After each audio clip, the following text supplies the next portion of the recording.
We begin today with firefighters. They risk their lives every time they are called to duty. And in today's show, some will share a side of themselves we rarely see.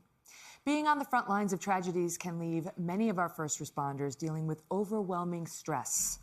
Given their need to stay strong in a crisis, the instinct is often to do that. Stay strong, don't ask for help, you're good. But there are consequences to that decision. And David Ushery, an anchor from our New York station, WNBC, has a closer look. This drill is a reduced profile drill. All right, good job. Jacques Roy is a textbook firefighter, physically fit, a captain, with many years under his belt serving the city of Stamford where he grew up.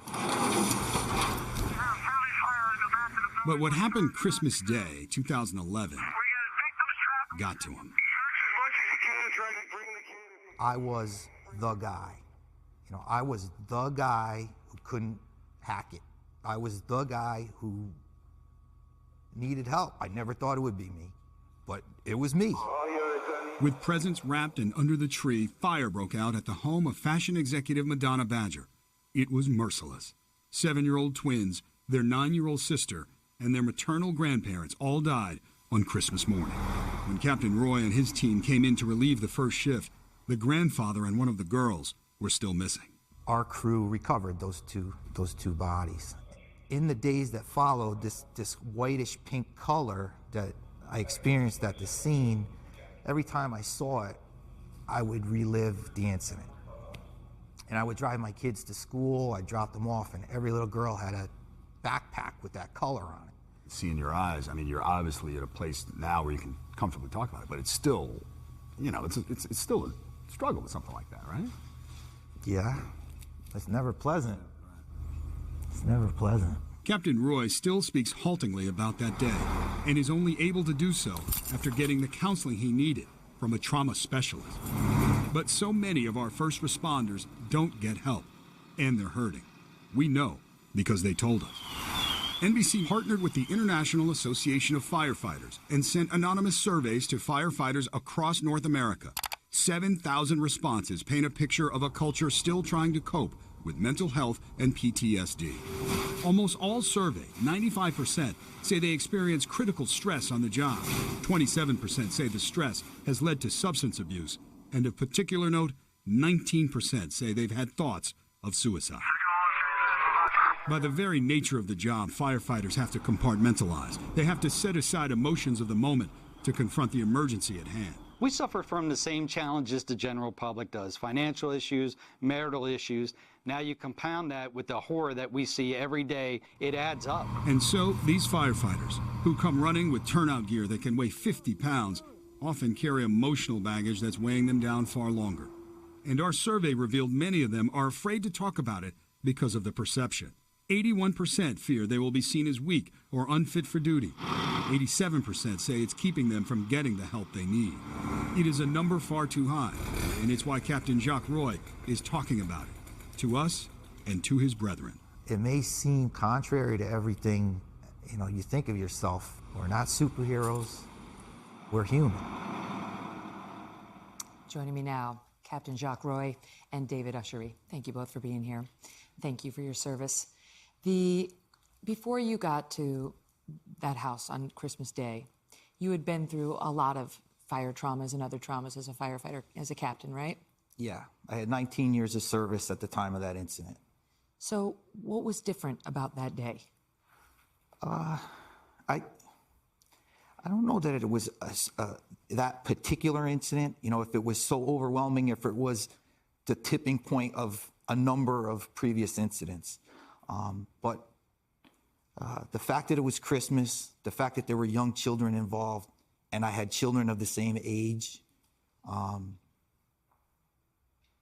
it really, I could relate to, or it really, it seemed to affect me more than I had ever before. Mm-hmm. I know that you had to deal with the bodies in a way that was much more intimate on that particular day than is normal for firefighters. Normally the ME, the coroner, will come in and take over, but this was a different situation. So obviously that would be traumatic. How long did it take you after it happened, Jacques, to realize I'm not getting over it. The thing I thought I could just sort of brush past, I can't. Yeah, obviously I had a reaction immediately, but irritable, unable to sleep, what have you, a lot of classic symptoms of PTSD.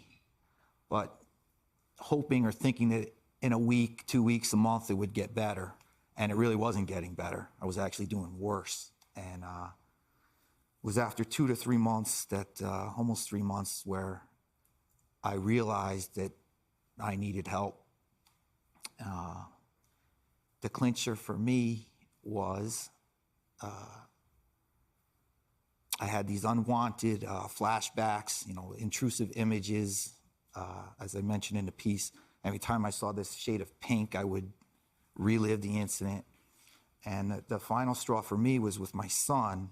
One of my sons jumped up on my lap, and when we had to remove these bodies, I moved the little girl. I was at her head, and it was just a very similar positioning. And I had a complete flashback. I was like, I was in the room again. And I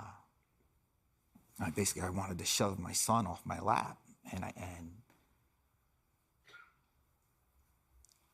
that 19 years of service, I had never had anything come close to that happening. I love the job. I still love the job. It's the best job in the world 99% of the time. There's 1% of the time where you'd rather be anywhere else. And now the job was affecting my ability to enjoy my own children. And, that's not acceptable. I had to get help. How hard is it to sit here and talk about that need for help? It's hard. Again, it's never pleasant, but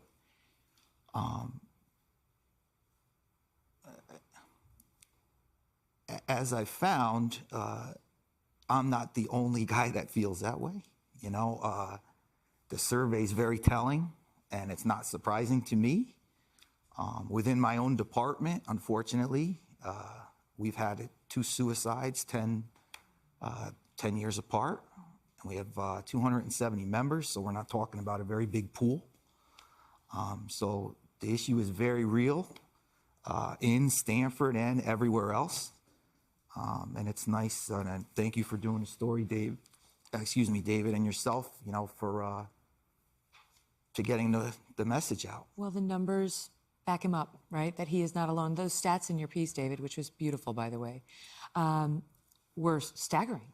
Staggering. 95% admit to having critical stress on the job, 77% unresolved emotional issues, 71% trouble sleeping, 65% say they're haunted by memories of bad calls, 59% relationship or family issues. Our first responders, we think they're tough and they'll never, why would we think that? They're tough, and then they have emotional issues, just like any human being would. Exactly, Megyn. I think intellectually we all get that they see awful things. We call them, they come running. But we never think about how that remains with them, in addition to all of life's other challenges. So first in the Bay Area with our NBC station, and then us in partnership with the International Association of Firefighters, we wanted to take a temperature check. And we were struck. 7,000 responses across North America. And as you painted in the numbers there, and as we heard, and Jacques helped us put a face on the pain, the frustration, and quite frankly, the yearning for people to know. For me, it's like courageous once again. There you go again, helping your fellow human beings just by speaking out about it. We're not done. Thank you for telling this story, and thank you for bringing this to us. But hello, Today fans. Thanks for checking out our YouTube channel. Subscribe by clicking that button down there, and click on any of the videos over here to watch the latest interviews, show highlights, and digital exclusives.